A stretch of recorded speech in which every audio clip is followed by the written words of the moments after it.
ala Nabi Muhammad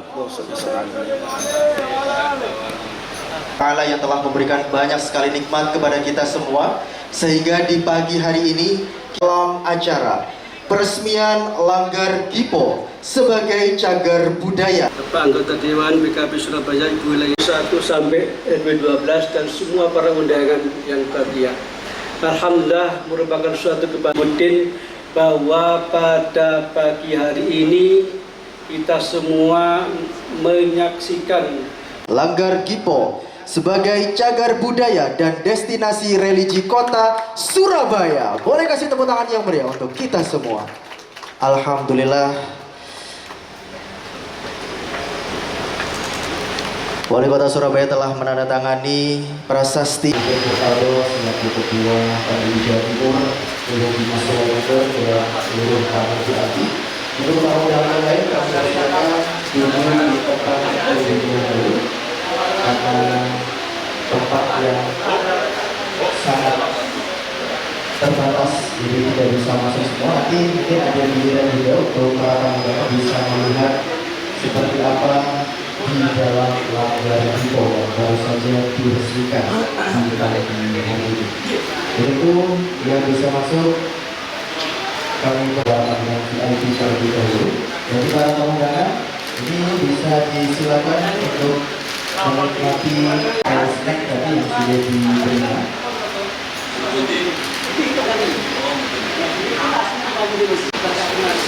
Dan selanjutnya juga prosesi pemotongan tumpeng.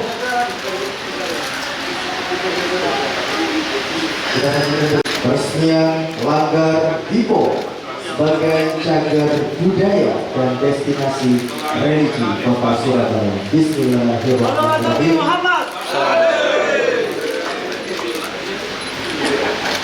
Kemudian Haji Mas Mansur.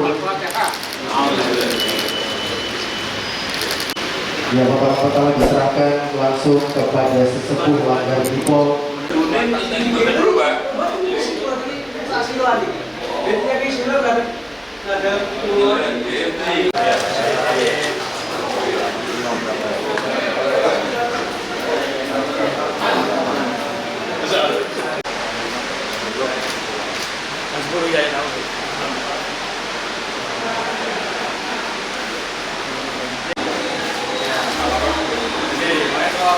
Ceritanya nanti seperti apa nih?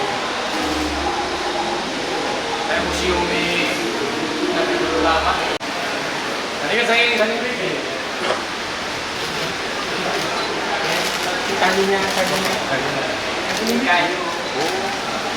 kayu yang di bawah.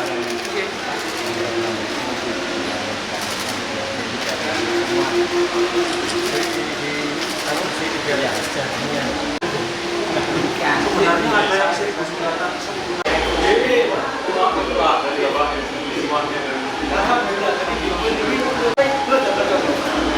sampai tidak pernah ada darah bulanan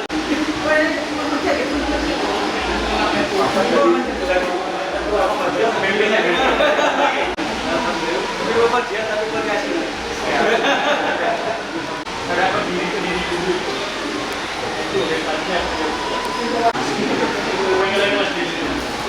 karena apa jalan-jalan mas?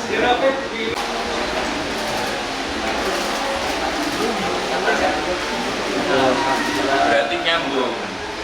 Betul mungkin Gus ya antara mazhab sama musola antara ini. Lagan itu curate kan dari Gipo.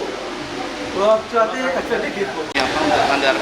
Jadi Langgar Gipo ini punya sejarah. Bagaimana dulu berdirinya Langgar Gipo ini adalah tempat penggemblengan para santri untuk melawan penjajah. Ada dua tempat penggemblengan para santri itu, ada di Dresmo dan ada di Langgar Gipo ini. Dan yang kedua, Langgar Gipo ini adalah tempat bertemunya para kiai, para alim, para ulama. Dulu ketika melawan penjajah, bertemunya kiai dari Nahdlatul Ulama dan Muhammadiyah, itu tempat bertemunya juga di sini. Sehingga saya ingin Surabaya, anak cucu saya nanti kelak atau anak-anak Surabaya yang Gen Z dan Gen milenial ini boleh maju, tapi jangan pernah melupakan sejarahnya. Sehingga saya tetapkanlah Langgar Gipo ini menjadi cagar budaya dan museum lantai 2-nya. Nanti insya Allah anak SD dan SMP yang di bawah kewenangan pemerintah kota dan kumpulan pemuda-pemuda, saya akan ajak ke Langgar Dipo, salah satu menjadi destinasi atau wisata religius. Disinilah nanti wisata religi ini akan tahu sejarah seperti apa. Karena itu kalau Sowan Pengiai Zen dan keluarga, bagaimana Langgar Dipo ini ditetapkan di cagar budaya. Setelah itu ada keluarga nanti yang ketiga yang datang ke sini menceritakan bagaimana sejarah Langgar Dipo. Dan alhamdulillah beliau kerso, saya matur nuwun sangat, sehingga ini memberikan wawasan kepada masyarakat Surabaya, khususnya pemuda-pemuda ini, sehingga akan tahu betul bagaimana dia membangun Surabaya itu dengan akidah agama, dengan akhlakul karimah, tidak saling menjatuhkan, tidak saling menfitnah, tidak saling mengotorkan, tapi membangun Surabaya itu dengan akidah agama dan akhlak yang bagus. Dan itu saya ingin mulai di zaman saya ini, kita mengedepankan rasa tawadhu kita kepada para yai, para alim, para ulama, para habaib, para masyayikh, bagaimana memimpin Surabaya nanti anak cucu kita ke depan itu mengedepankan agama dalam membangun Surabaya. Insya Allah berkah. Amin. Maret bertemu dengan beliaunya, setelah kita sepakat bentuknya langsung kita selesaikan secara cepat, sehingga nanti pada waktu peresmian destinasi Kota Lama, maka salah satu tempat destinasi religiusnya adalah di Langgar Dipo. Sehingga banyak warga yang tahu akan sejarah Langgar Dipo, bagaimana perjuangan Mbah Dipo dulu untuk kemerdekaan negara Indonesia. Wisata religi Surabaya. Saya coba lali sejarah ini. Monggo ya, Zen. Ya.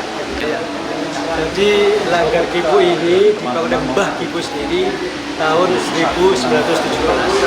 Nah, maksud dan tujuannya bahwa ini di samping digunakan tempat ibadah, karena hampir di sini jenenge gudang-gudangnya Mbah Dipo. Hampir Mbah Dipo. Nah, supaya gak ada atau satu tempat ibadah. Yang kedua, tempat sentralnya beliau belum bagi-bagi rezeki. Jadi Mbah Dipo ini setiap Jumat sekali itu mengundang orang, ada yang dari Mojokerto, ini dia dari Jombang, ini dia teko Jember, ke Probolinggo, datang ke sini bukan hanya omong-omong kok, mesti duduknya ngomong ya. Itu pasti pulang dikasih uang, dikasih cendera mata, untuk berapa apa. Itu seperti itu. Meskipun kan termasuk orang yang mengimport kayak baju dari India, dia itu dikasihkan kepada para ulama, para kiai yang ada di wilayah Jawa Timur. Sebagai tempat asrama haji itu tahun berapa, Pak? Tahun itu. Jadi di samping untuk menerima sentra dari orang Muslim, pada tahun itu dipakai untuk asrama haji.